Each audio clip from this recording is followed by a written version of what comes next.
Ada orang soleh sedang sujud, diinjek sama orang fasik, al-asi lah orang fasik. Karena orang soleh ini diinjek, orang soleh, bawaan orang soleh itu ya kadang gampang marah, bawaan orang soleh. Tapi pas marah itu nyatut nama Allah. Fawawahi la yaghfirullahu laka, pakai nama Allah. Ada kan dia bilang asemane kue itu malah gak apa-apa gitu. Karena misoh-misoh sendiri itu kan urusan dia, tapi pakai namanya Allah. Fawawahi la yaghfirullahu laka, Allah tidak akan ngampuni kamu. Itu Allah langsung memberi wahyu ila nabi hada zaman, ke nabinya zaman ini. Allah ngendikan gini, ini yang cerita Rasulullah. Man dzalladzi yata'alla alayya alla aghfira li fulan faqad ghafartu lahu wa ahbattu amalak. Orang itu tak ampuni, yang sujud amalnya tak hilangkan. Kenapa? Allah tersinggung. Wong saya ini bisa aghfir, bisa ngampuni. Kenapa kamu nyifati saya hanya u'adzib? Jadi kira-kira Allah tuh tersinggung. Wong sifatku iku yo yaghfir wa yu'adzib, kok ganti yu'adzib tok iku piye? Jadi sifatku kan hilang sitok gitu. Saya ini kata orang banyak itu punya fan banyak. Sebetulnya ini korban orang banyak. Karena ngaji Quran itu sulit, mereka nggak mau ngaji. Pasrah sama Pak Kures, pasrah sama Gus Bak, terima mateng. Gitu. Jadi ini kenakalannya muhibbin. Dulu korban seperti ini juga Rasulullah SAW. Itu kalau sahabat ingin masuk surga itu ya gak suka ngamal yang berat-berat juga gak suka. Minta saja ke Rasulullah, ya Rasulullah saya minta satu hal. Apa? As'aluka murafaqataka fil jannah. Saya minta supaya jadi teman engkau di apa? Surga. Tapi yang jelas Nabi tidak jawab secara gratisan. Nabi ngendikan fa'inni ala nafsika fi kasratis sujud. Kamu membantu saya, kamu harus memperbanyak apa? Sujud. Jadi kalau ada kiai dimintai saya ingin di surga sama engkau kiai, itu nggak boleh gratisan, harus fa'inni ala nafsika bi kasratis sujud. Tapi saya ini punya ajaran yang sebetulnya agak sesat tapi masuk akal. Ini saya mohon karena saya memang punya bapak seneng guyon, punya Mbah Mun kiai saya juga seneng guyon. Karena beliau katanya gini, nak kiai ra guyon kok dianggap gak bahagia aja. Sakit panitia dikira kurang sangu gitu katanya. Sehingga ajarannya beliau memang sementara orang Islam itu pokoknya guyon ketok bahagia dengan Islamnya, bahagia dengan Tuhannya, bahagia dengan nabinya. Qul bi fadlillah wa bi rahmati fa bidzalika wal yafrah. Lah bahagia paling gampang ekspresinya nggih guyon niku. Ngetokno di Alphard dadak repot. Ngetokno di dhuwit akeh dadak repot. Nak guyon nak murah nggih. Itu beberapa sahabat itu saking cintanya Nabi, itu cara berpikir kayak teman saya itu sering nasihatin saya, Gus ojo soleh nemen-nemen engkau nak ning swarga mari bareng Mbah Mun sungkan katanya. Jadi kalau terlalu soleh kan surganya sama guru-guru kita kan tidak enak itu. Kalian kalau di surga kan nggak kebayang mesti polanya kayak apa gitu. Lama punya istri tidak cantik, di sana apa? Cantik. Nah itu kalau jejer guru kan sungkan gitu. Jadi makanya kata teman saya soleh pas-pasan ya Gus, ben swarga ini nggak sama siapa? Mbah Mun katanya, sungkan katanya. Nah ternyata pikiran itu juga ada di sahabat. Ya Rasulullah, saya puas-puaskan melihat engkau di surga. Kenapa? Saya tidak mesti masuk surga. Kalaupun di surga beda kelas dengan jenengan. Jadi para sahabat ya sadar kalaupun di surga beda kelas dengan jenengan. Tapi pelajaran yang kita bisa terima adalah bahwa semuanya itu harus ada amal kita. Sehingga Nabi ngendikan fa'inni ala nafsika bikasrotis sujud. Maka tolonglah saya untuk mengabulkan permintaan kamu dengan memperbanyak apa? Sujud. Saya akhir-akhir ini sering kampanye tentang sujud. Caranya gimana? Ini sekaligus untuk anak-anak PSG utamanya karena yang mengkaji Quran. Kata ulama, mentahbib ya, menyenangkan orang kepada Allah itu butuh bayinah. Bayinah itu logika yang kebenarannya itu cara Jawa itu jelas welo-welo, sangat jelas. Namanya al-bayinah. Saya ulang lagi ya, namanya apa? Al-bayinah. Sehingga dengan logika itu orang yang kafir saja menjadi mukmin, yang fasik menjadi soleh, yang soleh bila ilmin menjadi soleh bil ilmi atau bil hujjah. Itu yang disebut Allah, lam yakunil ladzina kafaru min ahlil kitabi wal musyrikina munfakkina hatta ta'tiyahumul bayyinah. Siapa itu rasulun minallah yatlu suhufam mutahharah. Jadi kemampuan argumentatif itu yang harus kita bela-belain. Saya di sini sangat terhormat karena saya bisa matur di depan Pak Kures. Saya dulu sering baca buku-buku beliau. Jadi saya nggak mungkin jadi pesaing beliau karena saya ini saya ngidolakan beliau, jadi nggak mungkin jadi pesaing beliau. Tapi kalau mutammim ikut menyempurnakan keinginan besar-besar beliau mewujudkan Islamiyah wasatiyah, insya Allah diminta atau tidak diminta harus kita bantu. Harus apa? Nah, bayinahnya apa? Bayinahnya begini. Bayinah itu satu argumentasi yang jelas begini. Ada seorang ekstremis itu, singkat cerita mau ngebom tempat-tempat maksiat. Yang maksiat ini orang-orang Islam juga. Tapi saya tidak nuduh sampean, pokoknya orang-orang Islam juga ya. Terus ditanya sama orang yang Islam moderat, andaikan mereka nanti mati dalam keadaan demikian, aina masiruhum, lalu mereka kemana? Ya ilanar, karena mati dalam keadaan maksiat. Terus ditanya sama yang moderat tadi, moderat soleh maksudnya, bukan moderat liberal, moderat soleh. Karena orang kadang salah paham, moderat itu pikirannya terus liberal, tidak, moderat soleh. Terus kata si moderat tadi, akan ada dzalika muradan Nabi, apa umatnya masuk neraka itu yang diinginkan Nabi? Kaget si ekstremis tadi, kebetulan ini ekstremis yang masih mau mikir. Terus enggak, itu enggak yang digedaki Nabi. Kalau gitu ya jangan, kita tunggu tobatnya, kita proses bersama supaya mereka mau tobat. Karena dukhuluhum annar itu tidak muradan Nabi, tidak yang digedaki Nabi Muhammad SAW. Nah, cerita seperti ini tentu ada padanannya. Padanan itu artinya kias ya, kias dalam hadis sahih. Saya yakin hadis itu sahih. Kalaupun itu dhaif itu yata'ayyadu bi fatwal ulama, menjadi kuat karena banyak ulama yang fatwakan seperti itu. Saya pastikan itu diriwayatkan Qadhi Iyad dalam kitab Asy-Syifa, juga diriwayatkan Ihya, juga diriwayatkan di Hayatus Sahabah. Di situ ada sekian sanad sing yuqawi ba'duhu ba'dun. Kenapa ini saya utarakan? Karena di kota itu sanggerono hadis itu takokno sahih ta ora. Kadang sing takok ya ndak paham itu. Maca kitab ra iso kok takok sahih ta ora. Yang ditanya juga aneh. Terus berusaha jawab. Padahal kadang ya ndak bisa juga jadi. Di hadis itu ada penjelasan begini. Ada seorang Arabi itu orang Bedui lah, orang yang kurang peradaban, minta sesuatu pada Rasulullah SAW. Karena Nabi itu tidak orang kaya, Nabi tidak jutawan, tidak hartawan, dikasih. Mungkin kalau uang sekarang mungkin 50.000 atau berapa. Orang itu gerutu segrutu-gerutunya. Nabi kok pelit gitu, kira-kira seperti itu. Akhirnya sahabat ini merasa tidak nyaman, ingin, karena ini Arab ya, ingin mengadili ini. Saya membahasakan mengadili itu ya ada Arabnya, karena kadang ada riwayat misalnya fahamma ayyadribuhu, nanti juga repot, ayatuluhu juga repot. Makanya kalau Kiai Jawa itu kadang maknani bahasa Arab itu bingung, dan memang baik bingung daripada enggak bingung. Karena kalau yang enggak bingung itu keliru pede. Misalnya jika istri kamu agak rewel itu begini-begini gitu. Terus ada kalimat wadribuhun, maka pukullah. Itu kalau orang nggak bingung langsung diterjemah mukullah, nanti dilaporkan Komnas HAM gitu. Tapi kalau yang bingung itu akhirnya tatolok mencari-cari. Ternyata di semua tafsir disebut dorban ghairu mubarrihin, ya mukul tapi yang tidak menyakiti. Jadi kekeliruan itu pasti dimulai orang-orang yang nggak bingung. Jadi ilmunya agak cukup, akhirnya agak bingung. Bingung itu penting. Loh betul ini. Nggak ada orang alim kecuali dari bingung. Karena orang alim itu nggak bisa pede. Karena referensinya banyak, kemungkinannya banyak. Sehingga mesti pikiran pertama kalau ada lafadz ini maknawi apa lafzi. Ini mahmul apa enggak?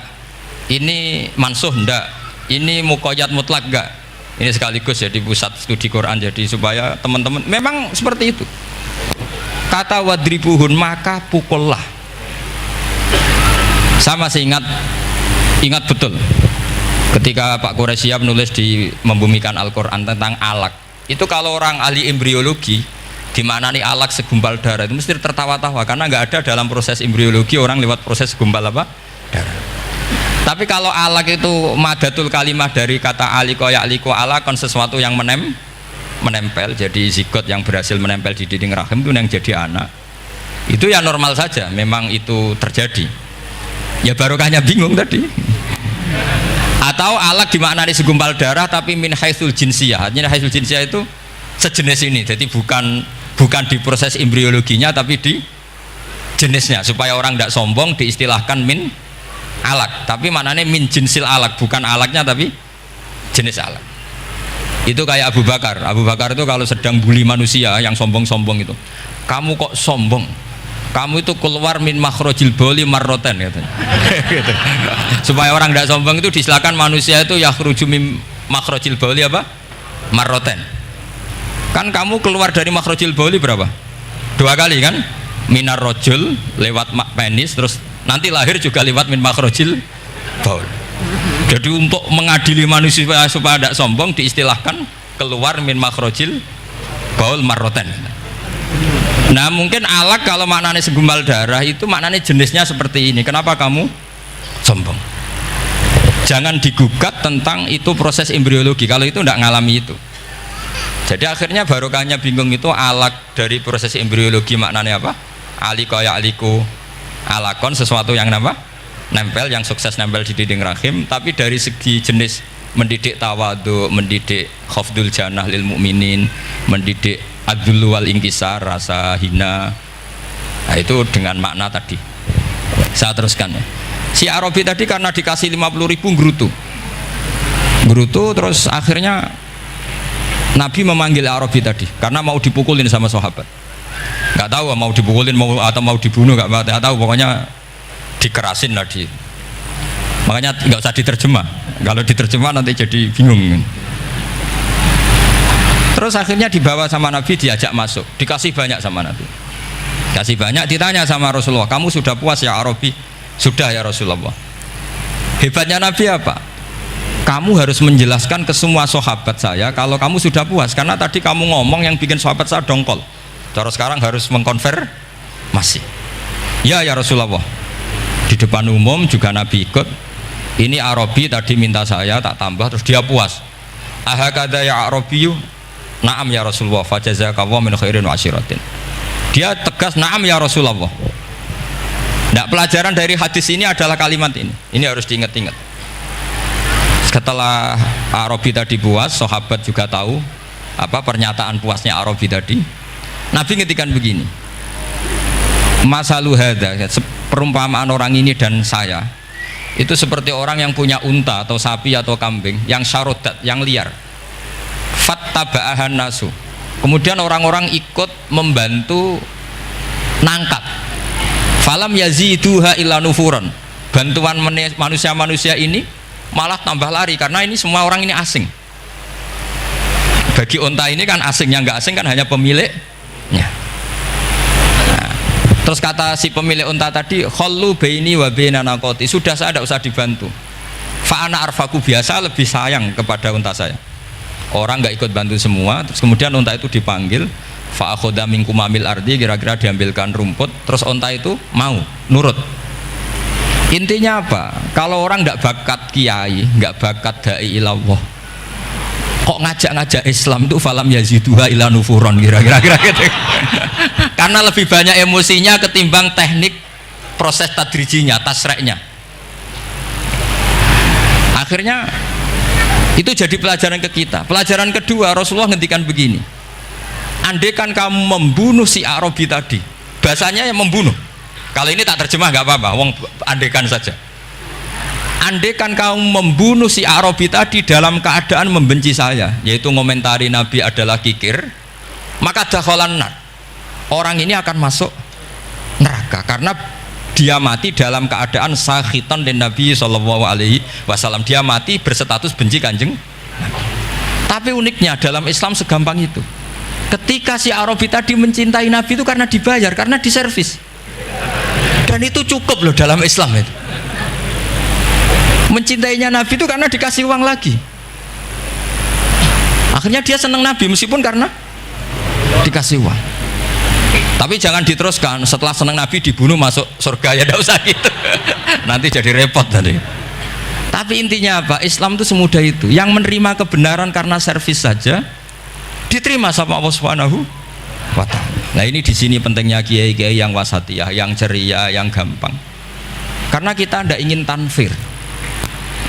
Saya kemarin bikin makalah untuk 100 harinya guru saya Kiai Haji Maimun Zubair. Tak beri judul Al-Intisar Lima Dhaibi Syekhina. Itu diantara yang saya tulis adalah Sayyidina Umar itu pernah diprotes sama banyak sahabat, termasuk Abu Bakar, karena Abu Bakar ke Umar ini lewat penunjukan. Kata para sahabat, ya Abu Bakrin, kamu memasrahkan umat ini ke aghladin nas, orang paling kasar, yaitu Umar. Tapi apa? Ketika ada sahabat yang memberanikan diri tanya Sayyidina Umar, namanya Abdurrahman bin Auf, kenapa engkau kasar pada umatnya Rasulullah SAW? Jawabnya Umar itu unik.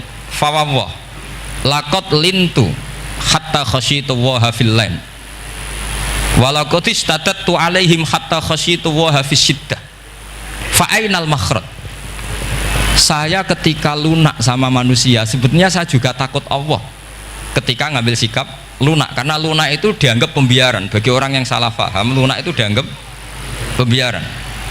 Kamu punya ponakan yang sering pacaran misalnya atau sering nakal, kamu lunak, itu dianggap pembiaran. Pembiaran itu tidak mendidik. Tapi kalau kamu sebagai Pak Lek Pade terkenal keras, ponakamu ya ora tau sowan, itu ya ora iso didik, sama saja. Orang kau berdidik, sowan saja gak berani, ketemu kamu lari gitu. Intinya apa? Terlalu lunak juga ada masalah, yaitu dianggap pembiaran. Terlalu keras juga ada masalah, kan hakikatnya nggak bisa didik. Orang-orang yang terlalu keras sama masyarakat ini kan nggak kau berdidik, karena wong roh wis melayu. Tapi nak terlalu apian, kayak kula ini nyongkomu ya masih tak barno itu, itu kan ya repot kan. Sehingga ngendikane Sayyidina Umar, fawwah laqad lintu linnas hatta khasyitu wa fil lain. Ketika saya ngambil sikap lunak, sebetulnya saya juga punya khasyah, karena dianggap pembiaran. Tapi ketika saya terlalu ekstrim, saya juga takut Allah. Jangan-jangan itu tanfir, menjadikan orang jauh dari orang-orang soleh, karena yang soleh terlalu keras. Fa'inal makhraj, lalu jalan keluarnya gimana? Ya jalan keluarnya tadi, wasatiyah tadi. Jangan lunak yang sampai pembiaran, ya jangan keras sampai orang tanfir. Ukurannya apa? Ya tanya anak-anak PSG nanti karena yang baru mengkaji apa? Wasatiyah. Jadi saya mohon referensi itu sebanyak-banyaknya, karena terus ada lagi saya punya cerita, ada seorang wali yang kalau doa itu agak neror Allah. Tapi itu kalau nggak wali nggak boleh, harus jadi wali dulu baru boleh. Karena kalau wali itu keliru-keliru itu ya tetap sama Allah dibahasakan isek itu bronto. Enaknya kekasihnya Allah kan gitu. Makanya di antara doanya Habib Ali Al-Habsyi Shahibu Simti Duror itu doanya, tapi kamu tidak boleh melakukan doa ini, dosa. Kalau nggak wali dosa. Itu doanya gini, waj'al sayyiati man ahbabta. Jadikan kesalahan saya itu kesalahan orang yang kau cintai. Jadi kamane cara Jawa wis kadung disayang, salah-salah wis bener gitu. Jadi waj'al sayyiati man ahbabta. Jadi kalau orang yang sudah super itu salah itu jadi apik. Tapi ya tidak salah sampai kayak zina maling, itu parah itu. Ada seorang wali doa di depan Rasulullah itu gini, ya Allah, jenengan punya dua pilihan. Jika jenengan menjadikan saya orang soleh, surra habibuka, maka kekasihmu ini akan senang. Dan yang susah itu musuh kamu, yaitu iblis, musuh engkau. Tapi jika engkau ingin saya ini dolim, jadi orang dolim, yang susah itu kekasihmu, yaitu Nabi Muhammad SAW, yang seneng musuhmu, yaitu iblis. Mohon jenengan milih mawon, nyeneng no kekasihmu apa nyeneng no musuhmu gitu. Ya sudah kan, Allah tidak punya pilihan. Mana mungkin Allah ingin menyusahkan kekasihnya, yaitu kanjeng Nabi Muhammad SAW. Sama, semua ulama tidak ingin umatnya Nabi matu khinal maksiyah, mati dalam keadaan Maka kita berusaha semaksimal mungkin. Semoga mereka tobat. Semua Quran itu la'allahum yarji'un, la'allahum yantahun. Diharapkan mereka Allah yang Tuhan saja, yang Al-Ghaniyul Mutlaq, Allah yang Al-Jabbar Al-Qahhar saja sama orang-orang yang asrafu ala anfusi masih dipanggil-panggil wa anibu ila rabbikum wa aslimu lah. Allah yang Tuhan saja memanggil yang sedang di luar dipanggil masuk. Masa kita gara-gara soleh yang over, yang sudah di dalam mau dikeluarin? Itu kan apa-apaan itu. Makanya ini pasti tak dukung Islam Wasatiyah. Jadi saya dukung itu bihujjatin, bukan karena saya hormat Pak Kores orang sepuh, itu enggak. Memang bihujjatin. Kalau soal dukung karena orang sepuh itu etika namanya apa? Etika. Tentu saya lakukan itu, pasti saya lakukan karena itu etika.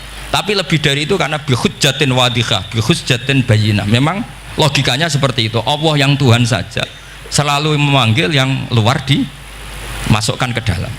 Masa yang sudah di dalam dikeluarin? Makanya kitab Ithaf, kitabnya Sayyid Zabidi itu, Sayyid Murtado Az-Zabidi, itu bab takfir, itu beliau ngeritik entek ngamek corong Jawa sampai sekian kuras. Sampai beliau mengutip fa innal imama la ayyukhti afil afi khairun min ayyukhti afil uqubah. Kowe de keputusan salah nyepuro luwih apik timbang salah nyekso. Nyepuro itu salah tetap bener. Tapi nak nyekso bener ora mesti bener. Fa innal imam la ayyukhti afil afi khairun min ayyukhti afil uqubah. Sehingga beliau terus hampir sekian kuras. Coba hadis di Muslim, di Sahih Muslim itu Usamah ya. Kalau di Sahih Muslim itu rawinya disebut Usamah bin Zaid. Tapi di beberapa riwayat ada yang menyebut itu tidak Usamah. Sehingga banyak syarah mengatakan itu ta'addudul waqi'ah, memang kejadiannya dialami sekian sahabat. Itu ada perang gitu ketika musuhnya terdesak. Padahal musuh ini sudah memotong sekian tangan sahabat, ada yang sudah pernah bacok sahabat. Ketika terdesak dia mengatakan la ilaha illallah Muhammadur. Singkat cerita oleh Usamah tetap ditusuk sampai mati. Tapi sama Rasulullah ketika lapor, kamu membunuh setelah mengucapkan la ilaha illallah ya Usamah? Iya. Tapi innama qolaha muta'awwidan, dia mengatakan kalimat itu karena muta'awwidan, nyari perlindungan saja. Afala syaqaqta an batni, afala syaqaqta an qalbi. Sudah kamu lihat di dadanya kalau dia betul-betul ngomong karena muta'awwidan, jangan-jangan karena iman betul. Terus memangnya ketika kamu iman, orang-orang sahabat itu rata-rata kan pernah kafir.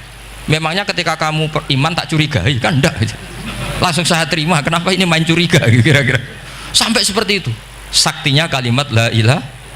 Jadi kalaupun diomongkan muta'awwidan saja tetap sah, meskipun ngomongnya hanya untuk perlindungan dari apa? Safe, dari pedang. Malah ada riwayat lain yang menyebutkan itu tidak Usamah di tafsir Qurtubi itu yang ya ayyuhalladzina amanu idza darabtum fi sabilillah fatabayyanu wa la taqulu liman alqa ilaikumus salama lasta mu'mina. Itu kalau di riwayat Qurtubi lebih ekstrim lagi. Si orang tadi tidak Usamah, jelas pastikan itu tidak Usamah, ada yang lain tidak Usamah. Itu bantah Nabi. Ya Rasulullah, andaikan belah dadanya orang itu saya belah, apakah kemudian saya tahu apa yang ada di hatinya? Jadi Nabi jadi dibantah. Ya rodok khawarid. Jadi Nabi masih dibantah. Kata Nabi, ya enggak, kamu tetap enggak tahu apa yang ada di hatinya. Loh, terus masalahnya apa? Masalahnya begini, setelah kamu belah dadanya, kamu tetap enggak tahu hatinya kan?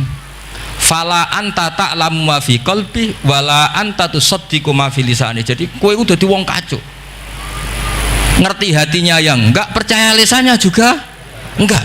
Kan enggak ada hujah yang kamu ambil. Harusnya kata Nabi profesional dong. Nak roh hati ini rujukannya lisan. Lah ini enggak, hatinya kamu enggak tahu, lisannya enggak kamu percaya, langsung kamu pakai itu apa? Seperti saya sama jenengan kan gampang, aku raro niati sampean ngaji api apa raro. Sementing tak kongkon ngaji berarti seneng ngaji. Jadi jelas ada yang diambil. Makanya semenjak itu para ulama rata-rata itu hampir semuanya itu Islamnya wasatiyah.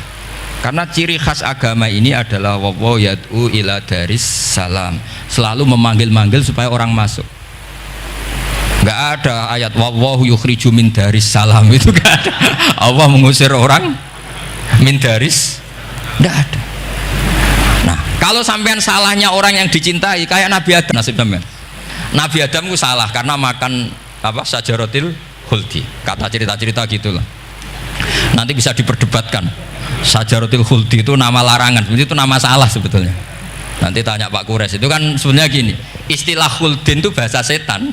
Hal adulluka ala sajaratul khuldi wa mulki la yabla. Jadi iblis itu goda Adam, kamu ingin mangan pohon keabadian. Jadi kalau kita mengistilahkan sajaratul khuldi berarti mengesahkan istilah yang dipilih setan. Ini jadi masalah. Makanya saya enggak pokoknya anut-anut umum wong muni sajaratul khuldi ya ikut sajaratul khuldi, tapi ini sebetulnya bahasa yang dipakai setan.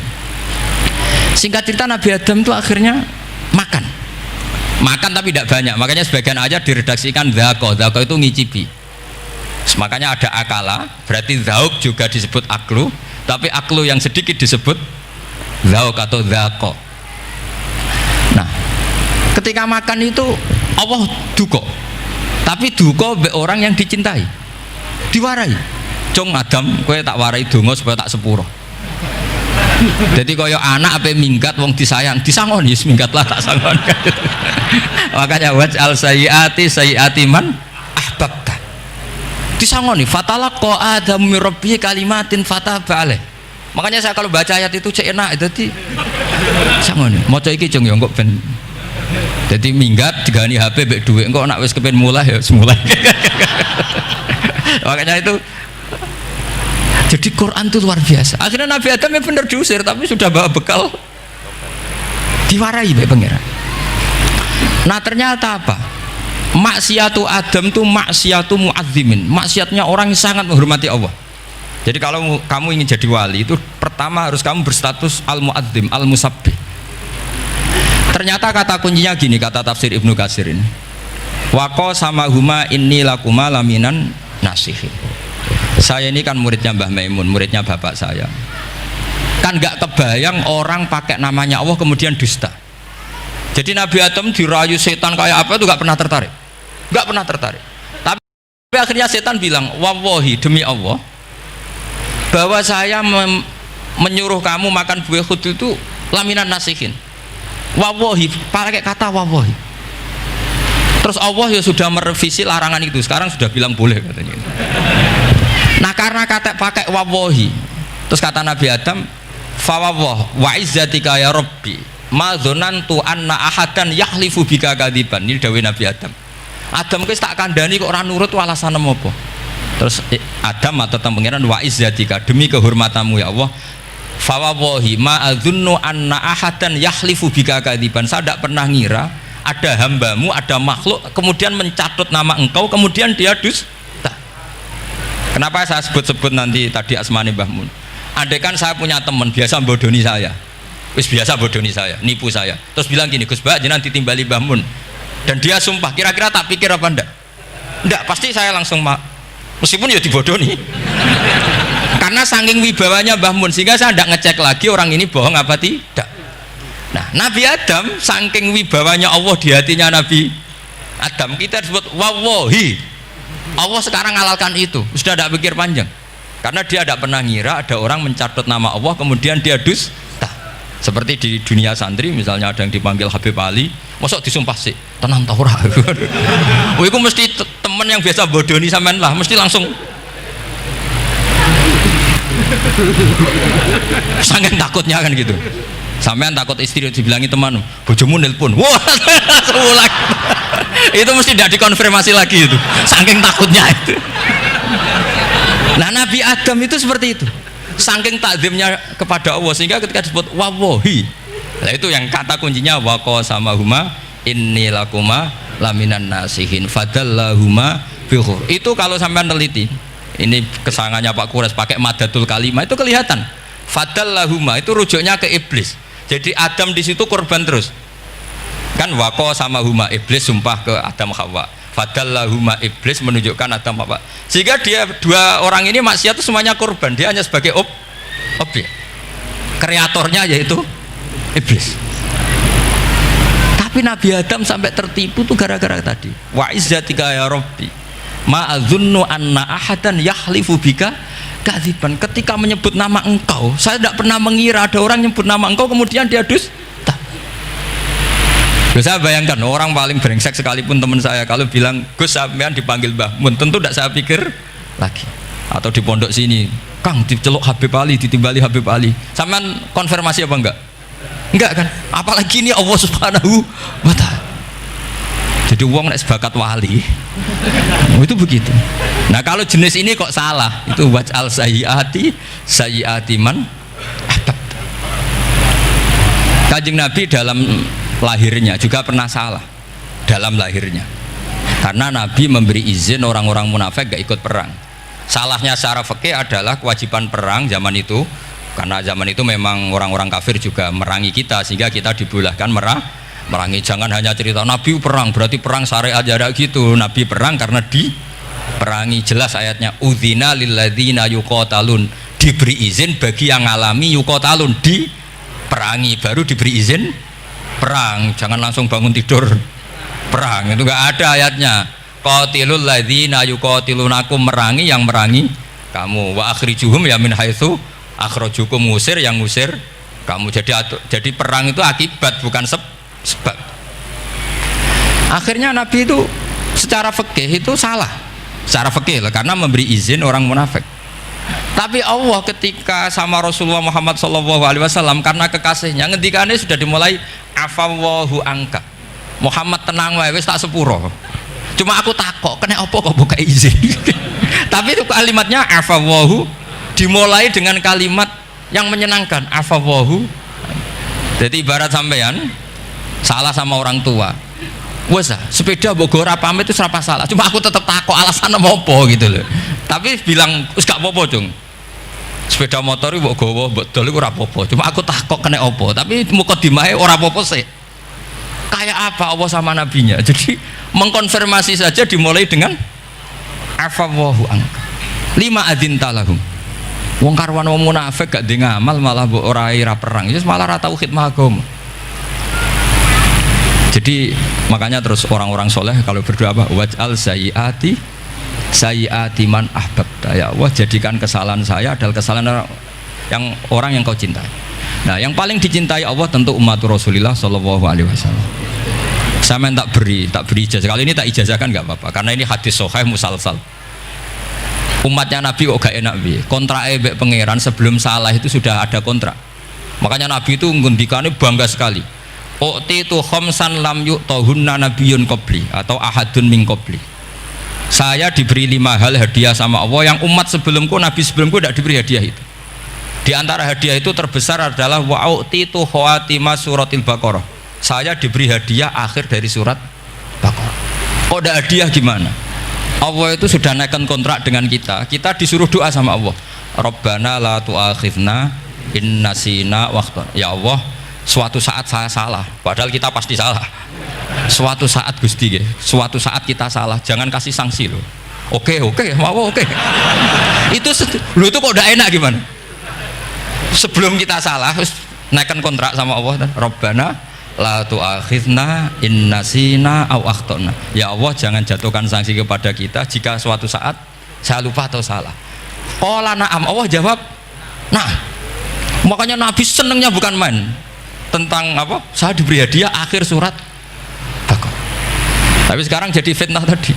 Yang kiai NU baca itu dipakai tahlilan, kadang-kadang yang baca agak paham, yang kritik juga agak paham. Jadi ya sudah, innalillahi wa inna ilaihi raji'un. Sebetulnya itu diabadikan di tahlil itu karena itu surat yang luar. Tapi sebagian yang baca agak paham sehingga ya dingin saja wong enggak paham. Tapi kalau kita yang paham itu luar biasa, wong belum salah sudah ada perjanjian la tu'akhidna in nasina aw akhtana. Sama Allah dijawab, nah, iya umat nak salah orang langsung tak siksa. Aman. Maksudnya dintain tobat aja terus salah terus. Kayak apa? Makanya beda ya. Nabi itu begitu bangganya dengan surat akhir surat apa? Baqarah. Terus tafsir kedua, umat ini adalah umat yang sifat Allah itu selalu aktif dan dua-duanya aktif. Ini perlu saya sampaikan berkali-kali, dua-duanya aktif. Sehingga orang soleh itu nggak boleh mengadili orang dolim. Itu umatnya Rasulullah SAW. Begini logikanya ya. Pernah ada cerita, ada orang soleh sedang sujud, diinjek sama orang fasik, al-asi lah, orang fasik. Karena orang soleh ini diinjek, orang soleh, bawaan orang soleh itu ya kadang gampang marah, bawaan orang soleh. Tapi pas marah itu nyatut nama Allah. Fawawahi la yaghfirullahu laka, pakai nama Allah. Ada kan dia bilang asemane kue itu malah nggak apa-apa gitu. Karena misoh-misoh sendiri itu kan urusan dia, tapi pakai namanya Allah. Fawawahi la yaghfirullahu laka. Allah tidak akan ngampuni kamu. Itu Allah langsung memberi wahyu ila nabi hada zaman, ke nabinya zaman ini. Allah ngendikan gini, ini yang cerita Rasulullah. Mang dzalladzi yata'alla alayya alla aghfira li fulan faqad ghafartu lahu wa ahbattu amalak. Orang itu tak ampuni, yang sujud amalnya tak hilangkan. Kenapa? Allah tersinggung. Wong saya ini bisa aghfir, bisa ngampuni. Kenapa kamu nyifati saya hanya u'adzib? Jadi kira-kira Allah tuh tersinggung. Wong sifatku itu yo yaghfir wa yu'adzib, kok mbok ganti yu'adzib tok iku piye? Jadi sifatku kan hilang sitok gitu. Paham ya? Jadi kalau kamu melihat orang-orang maksiat, pikiran kamu Allah yu'adzibuhum itu enggak fair. Bisa saja Allah yaghfiru lahum. Tapi kamu milih sitok tok, yaitu sifat yu'adzib, itu enggak fair. Harusnya ya yaghfiru liman yasha wa yu'adzibu man yasha. Tapi orang soleh ini wallahu la yaghfiru wallahu laka, itu Allah tersinggung. Kenapa tersinggung? Karena Allah hanya disifati yu'adzib, bukan disifati yaghfir. Padahal Allah bisa yu'adzib, bisa yaghfir. Sehingga Wahsy ketika seperti itu, dia qatilu ahad bin nas ila Rasulullah, yaitu Wahsy adalah qatilu Hamzah. Ketika Nabi da'a alaihi, tidak usah diterjemah, itu sama Allah malah Wahsy dikasih tahu. Bahkan turun ayat laisalaka minal amri syai'un aw yatuba alaihim aw. Jadi kita melihat ahlul maksiat, oke, kita tidak cocok dengan mereka, tapi tidak cocok tetap berharap mereka tobat. Kita tarbiyah, karena kita tidak boleh nyifati Allah yu'adzibuhum qatan. Mungkin ramal dadi pangeran kok muni qatan. Isa wae Allah yaghfiru lahum. Itu pelajaran bagi kita. Jadi ternyata si soleh tadi ditegur sama Allah, kamu tidak bisa seperti itu. Mang dzalladzi yata'alla alayya, ta'ala itu corong Jawa sumpah serapah. Kok iso aku mbok sifati u'adzib tok, wong aku iso aghfir. Makanya di Quran itu ada wa yu'adzibal munafiqina. Ayatnya apa? Insya'a au yatuba. Nah, ini dalil-dalil napa? Kalau jenengan mendukung Islam napa? Wasatiyah. Jadi an ilmin. Jadi saya dukung gerakan ini, satu an ilmin, dua memang secara etika. Pak Quraisy itu orang sepuh, tentu pilihan itu setelah sekian baca tafsir, baca referensi, beliau seorang akademisi, profesor, doktor. Tapi saya tetap mohon dukung kita itu an ilmin, apa? An ilmin. Memang dari awal Allah mensifati dirinya bisa yaghfir, bisa yu'adzib. Kenapa kita memastikan yu'adzib? Wong Allah bisa yaghfir. Nah, dengan demikian kamu menetapkan sifat Allah dua-duanya. Jadi yang soleh ya tetap khawatir jangan-jangan ada masalah, yang fasik pun tetap ada harapan. Makanya masyhur dawuh Sayyidina Ali yang dikutip hampir semua ulama, apa? Ala unabbiukum fil faqih kulal faqih. Apa perlu saya ceritakan siapa yang ahli fikih sebenarnya? Apa kata Sayyidina Ali? Sebagian orang malah memarfukan ini ke Rasulullah SAW. Kalaupun ini tidak hadis marfu, dawuh Sayyidina Ali pasti tercermin dari keinginan Rasulullah SAW. Ketika Nabi ditanya siapa itu al-faqih kul al-faqih atau Sayyidina Ali, malam yuknitin nas min rahmatillah walam yu'amminhum min makrillah. Apapun kondisinya orang, jangan putus asakan dari rahmatnya Allah. Sehingga Nabi itu pernah sangat serius ngadepi orang-orang fasik, tapi setelah di multazam sama Allah ditegur, kalau kamu begitu rahmat saya, kata Allah, kamu batasi. Semenjak itu Nabi terus rileks. Dan Nabi kalau ibadah itu mesti milih yang paling gampang. Ma khayyara Rasulullah sallallahu alaihi wasallam amroini ilahtaron apa? Aisarahuma, pasti milih yang paling gampang.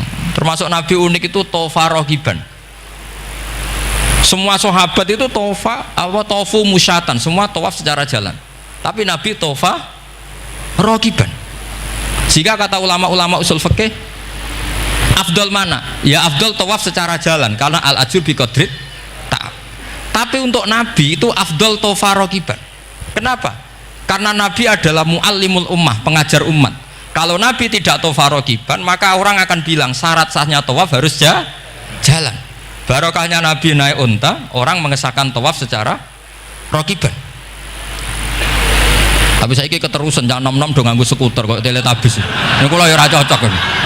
Mbok yo nak sing sepuh-sepuh itu cara kula berlebihan lah. Meskipun sah tapi kula nganti risih. Debuan terbenturan itu. Yang disai itu. Mbok yo itibak Nabi itu paling enggak ya kesamaan sepuhnya atau apa Nabi kan. Ini ndak, yang penting sah apa? Wah repot ya. Terus bukti berdua gini, kalau Nabi itu ingin ibadah itu paling ringan. Suatu saat setelah Fathu Mekah, Nabi kayak apa rindunya sama Ka'bah al-Musyarrafah itu, sama Al-Ka'bah al-Musyarrafah. Nabi saking rindunya minta sama Abu Tolhah al-Hajabi itu. Minta Utsman ya, Utsman bin Tolhah al-Hajabi itu. Utsman namanya ini. Minta kunci terus masuk Ka'bah. Itu keluar dari khimah, itu Nabi senengnya bukan main. Karena Fathu Mekah. Lebu Ka'bah senengnya bukan main. Tapi setelah keluar dari Ka'bah, itu kelihatan hazinan, kelihatan susah, tersiksa. Ditanya sama Sayyidah Aisyah, kenapa engkau gelisah padahal tadi kelihatan senang? Wadidtu anni lam adkhul. Saya suka andikan tadi saya ada masuk Ka'bah. Kenapa ya Rasulullah? Jangan-jangan umatku ngira ini penting. Dan itu berat. Sampai jadi perdebatan ulama fikih. Apakah sunat masuk Ka'bah apa? Enggak. Sebagian ulama bilang enggak, alasannya Nabi getun cara Jawa itu kecewa, nyesel. Kenapa saat tadi masuk? Jangan-jangan umatku nanti merasa itu keharu dan itu repot. Nah kita tidak usah dilarang, memang tidak punya kesempatan. Alhamdulillah. Dilarang nggak dilarang, sudah tidak punya kesempatan. Nah ini yang terakhir kenangan saya mau menerangkan dan tambah mahabbah kepada Rasulullah Shallallahu Alaihi Wasallam. Ini betul, ini sesi terakhir ini. Begini, salasun mangkun nafihi wajadah halawatal iman. 3 hal ini kalau ada pada kamu atau pada siapa saja, maka menemukan halawatal iman, manisnya iman. Ini mungkin yang jarang dijelaskan orang adalah manis itu apa. Kata Ibnu Hajar al-Asqalani sebagai pensarah Bukhari, termasuk manisnya manis adalah al-iltizat al-aqli, merasa nyaman secara berpikir. Nanti saya bacakan takbirnya sebelum saya tutup ngaji bareng ini. Begini misalnya, kita ngikuti Nabi Muhammad SAW. Tentu beliau punya al-jamalul wajhi, Nabi itu orang paling ganteng. Tentu beliau punya al-jamalul sauti, suaranya Nabi itu luar biasa. Tapi yang paling luar biasa tentu al-jamalul akli, akalnya Nabi itu luar biasa jamal, luar biasa indah. Artinya gini, andaikan Anda seorang profesor atau seorang alim alama, seorang kiai yang paling alim, terus dikasih tahu Nabi, misalnya dikasih tahu Islam, sing gawe donya iki iku Fir'aun, kan mesti tersiksa. Logikanya gimana? Wong Fir'aun lahirnya di bumi kok bikin bumi, kan dulu buminya timbang. Mesti ra iso turu sampe. Iki ajaran nopo ra iso turu. Tapi ajaran ini mengatakan sing gawe alam raya ini Allah. Allah itu awal, Allah itu qadim. Kan terus iso turu, wis adone lah. Nek sing gawe luwih dhisik. Paham ya? Terus sing gawe ku ala kulli syai'in qadir, wis adone lah, jenenge gawe alam mesti ala kulli syai'in qadir. Nah, terus misalnya diajak paham ateis. Alam ini ndak ada, kemudian ada. Penciptanya apa? Ya ketiadaan. Oh, ora iso turu sampean. Bagaimana mungkin al-adam yakhluqu maujudan, alam yang maujud diciptakan oleh Adam. Oh, ora iso turu sampean. Itu kata Ibnu Hajar al-Asqalani, halawatul iman itu adalah ibaratun anil iltizat al-aqli.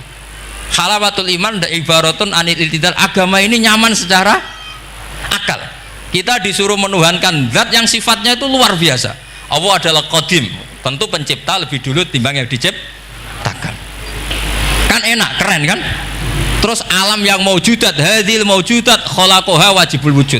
Ini maujudat diciptakan zat yang super wujud, yaitu wajibul. Kan iso turu sampean. Oke, masuk akal.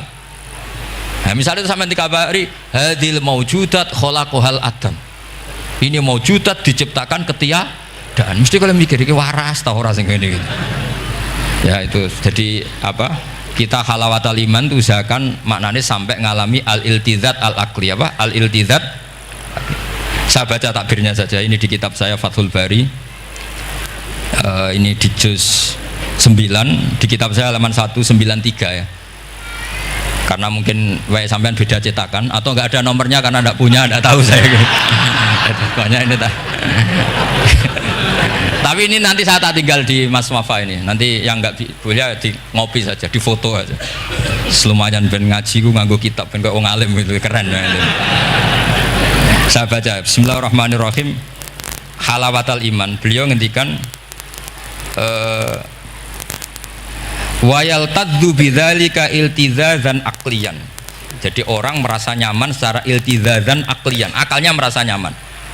Idzil iltizat al aqliyu idrakuma huwa kamalun wa khairun min haitsu huwa kadzalik. Jadi beliau mencontohkan gini, kamu disuruh minum obat, beliau contohnya itu kamu disuruh minum obat, tentu secara watak kamu tidak senang karena obat itu pahit, tapi kamu merasa nyaman setelah sakit minum obat, merasa nyaman karena ada harapan sembuh. Jadi watak kamu tidak senang, lidah kamu tidak senang karena pahit, tapi akal kamu senang. Wah enak aja, bar disuntik, bar diinfus, bar minum obat. Berarti itu namanya iltizazan aklian, akal kamu merasa apa? Nyaman karena telah melakukan sesuatu yang sesuai akal. Tak baca ya, misalnya al murad bil hubbi huwa al hubbul aqli alladhi huwa itharu ma yaqtadi al aqlu salimu rujhana wa in kana ala khilafi hawan nafsi kal marid yu'afu ad-dawa bitobi fayan faru anhu wa yamilu ilai bimuqtado aqli. Kayak kita sakit tentu dioperasi itu tidak senang, bayang wedhus apa usus diedel-edel kan nggak senang secara hawan nafsi, paham ya? Tapi secara akal karena kamu divonis usus buntu, senang mana setelah dioperasi sama sebelumnya? Lah senang dioperasi itu namanya al-iltizat al-aqli. Ini kata Ibnu Hajar al-Asqalani. Wal aqlu yaqtadi rujhana janibi dzalik. Nah, terus saya teruskan. Idzil iltizat al-aqliyu idrakuma huwa kamalun wa khairun min haitsu huwa.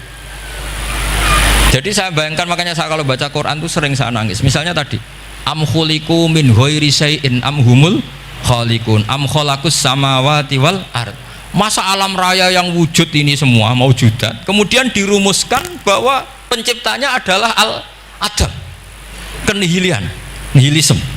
Kebayang nggak sampai ini suatu ruga misalnya ono nabi terus congkoe kudu iman alam raya ini sing wujud diciptakno ketiadaan. Wes ra iso turu yakin ra men itu. Tapi kalau nabinya bilang hadhil awalim atau hadhil alam khalaqaha Allah. Allah itu siapa? Al-Qadim, wajibul wujud, ala kulli syai'in qadir, lahul asmaul husna, lam yalid walam yulad walam yakul lahu kufuwan ahad. Oke, keren kan gitu. Lha iku jenenge al-iltizat al-aqli. Kalau kamu sudah ngalami seperti itu, wajada halawatal iman. Terus kata Ibnu Hajar al-Asqalani, terus wa yu'abbirus syari' yaitu Rasulullah sallallahu alaihi wasallam membahasakan al-iltizat al-aqli dibahasakan dengan halawatal iman. Jadi halawatul iman itu kamu harus ngalami al-iltizat al-aqli. Seperti misalnya dalam hukum sosial, kata ulama-ulama, laulam yakun ma ja'a bi Muhammadin dinan lakana fi aqlin nasi hasanan. Andaikan Muhammad tidak mengatasnamakan itu agama, akal pun mengatakan itu baik. Coba ajaran kita, ambek bojo sing apik, ambek anak sing apik, ambek tangga sing apik, itu kan enak. Coba kalau ajarannya gini, bojo taboki wae kesuwen, kan bingung, wah iki ajaran apa, kan kaget. Ambek tangga, oh sing pentel, gak ngono tidak kok. Oh, iku ajarane nabi apa ajarane ekstremis, kan bingung jadi. Jadi makanya laulam yakun ma ja'a bi Muhammadun dinan lakana fi aqlin nasi hasanan. Itu namanya al-iltizat al-aqli.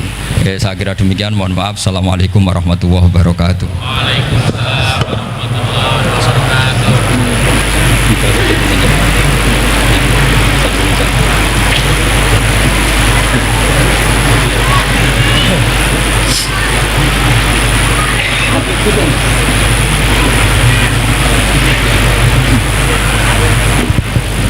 Bismillahirrahmanirrahim. Nahmaduka ya ghafur ya syakur. Shalli wa sallim ala sayyidina Muhammad wa sallallahu alaihi wasallam asma'in. Allahumma ij'alna ya Allah mutawatina fika, mutahabbina fika, mutabadilina fika, mutanasihina fika ya Allah, hatta namshiya fi ardika wa lam takun himmatuna illa ila kalimatika wa ihya sunnati habibika Muhammad sallallahu alaihi wasallam. a'inna ya Allah la dzikrika wa syukrika wa husni ibadatik waj'alna ya Allah mu'afin min kulli bala'id dunya wal akhirah ij'alna ya Allah minal ladzina ya wa syahaduka wa amanu bi rasulika Muhammad wa nasaru syari'atakal ulya al mahabbatal bayda lailuha kana ahriha ij'alna ya Allah syuhada bil qisti wa bil haqq rabbana atina fid dunya hasanah fil akhirati hasanah wa qina adzabannar wa sallallahu ala sayyidina Muhammad wa sahbihi wa baraka sallam subhana rabbika rabbil izzati amma yasifun wa salamun alal mursalin walhamdulillahi rabbil alamin sirrul fatihah.